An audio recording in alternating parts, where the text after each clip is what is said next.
you all are here on our channel. You should see the videos in their whole and comment at the ending of every one of them. The description contains more films that we have available. Frankfort, Kentucky has the historic house and museum Liberty Hall. Constructed by a statesman, the hall has seen a lot of American history. If walls could speak, they would have plenty to say here. Kentucky alone has a rich background and extensive history. Liberty Hall fits nicely. Liberty Hall's recorded history begins in 1786, when General James Wilkinson bought the ground now known as Frankfort during downtime. Wilkinson sketched out the whole town and even named streets after his best pals. Wilkinson sold. Andrew Holmes, a Frankfort native, the property including Liberty Hall. Holmes sold John Brown the 4 acres in 1796. Though he was not around much in Kentucky, he could generally be found on business in Philadelphia. Brown chose to start building a house on the site relatively immediately after buying it. Made of clay burned from the basement, Liberty Hall is among the oldest still-standing brick buildings in Frankfort. John split the estate in 1835 so that his sons would receive equally upon his death. Mason, his older son, got Liberty Hall. Orlando, his younger son, would inherit what turned out to be the Orlando Brown House. To build the house for his son, John Brown employed Kentucky State Capitol designer Gideon Shyrock. The project ran at $5,000 overall.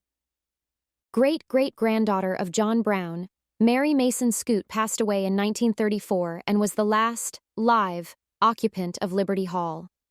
She bequeathed the hall to her brother John Matthew Scott, who sold it to a group of people starting a non-profit to help to maintain the ancient structure. Then, in 1937, they opened the home as a historical museum. Operating as home and historical museum sites now are the Liberty Hall Museum and the Orlando Brown Home.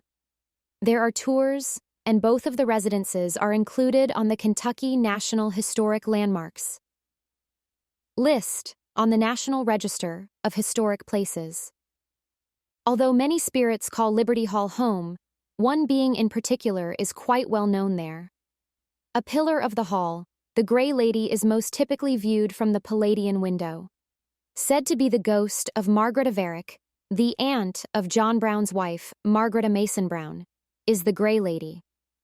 She stopped in Frankfort to see her niece once, from New York to see her son in Illinois. 3 days after arriving on July 28, 1817, she passed away. She reportedly went dead before the sun rose the next morning after becoming rather sick one evening. Though the reason of her death is unknown, hypotheses vary from cardiac arrest to weariness. Margaretta initially came to sight in the southwest upstairs bedroom in the 1880s. Mary Mason, a lady sleeping in the room, woke up to a tall gray woman hovering near her bed. Thinking someone had entered into her room, Mary yelled for her brother. However, the ghost had vanished when he arrived, dashing to her rescue with a shotgun. 3 evenings passed with this identical event. Later on, a friend said Mary had seen the Gray Lady. Over the 20th century, family members and visitors kept seeing the Gray Lady around the surroundings.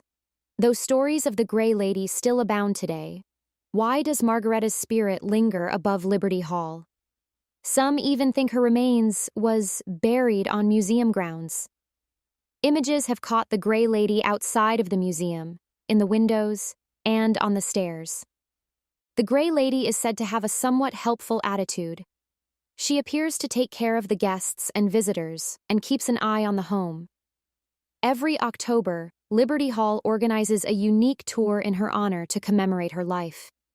These tours commemorate Mrs. Varick respectfully by covering her life and talking about the hauntings, therefore telling her narrative. Still another resident ghost connected to Liberty Hall resides in the hall.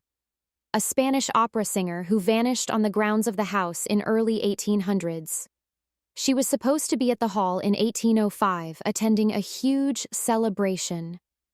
She vanished from sight, last seen strolling the grounds toward the river. many feel she was kidnapped. Her spirit seems to be bound to the last spot she was seen living. A dark-haired lady is seen sprinting across the gardens, with her lips frozen wide in a mute scream. At Liberty Hall, another soul exists, that of a British soldier from the War of 1812. According to the narrative, the guy had developed feelings for a Brown family relative, but his approaches and emotions went unpackled. The soldier has been observed searching for his fiancée while standing outside staring through the windows. He is believed to start sobbing and slowly turn away when he misses her. Although the Orlando Brown house does not appear to have any reports of ghostly interactions to document, a visit will undoubtedly show some shy spirit activity. Some claim that the near vicinity of Liberty Hall crosses over to the Orlando Brown house. Though the heyday of Liberty Hall as a residence has passed, the hall is still a Kentucky cornerstone and a cherished meeting spot for both history enthusiasts and ghostly wanderers both. Along with a look into the roots of American history, Liberty Hall provides a window into early 1800s living. Here to share their stories alongside the hall, the ghosts live here knowing that their memories won't fade either.